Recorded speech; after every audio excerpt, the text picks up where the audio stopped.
可能燒鵝熱潮已經過咗，但我都要介紹呢一間天虹燒鵝，可能係香港最好食嘅燒鵝啊！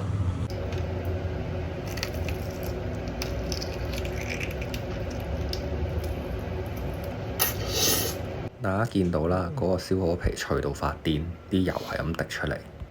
去到嘅時候咁啱有兩新鮮嘅釣出嚟，咁我就係要咗個下裝啦，就160蚊。同金堂燒鵝220蚊嗰隻下裝比呢，我就覺得呢個好食啲啦。唔好問我堂食質素係點，因為我次次都係買外賣返去食嘅。咁買外賣返去食一定會加工下隻燒鵝啦。最起碼都要放返入焗爐嗰度焗返熱佢。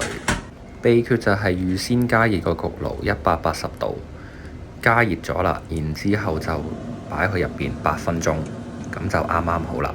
食多次俾大家睇，第二啖都係脆到發癲嘅。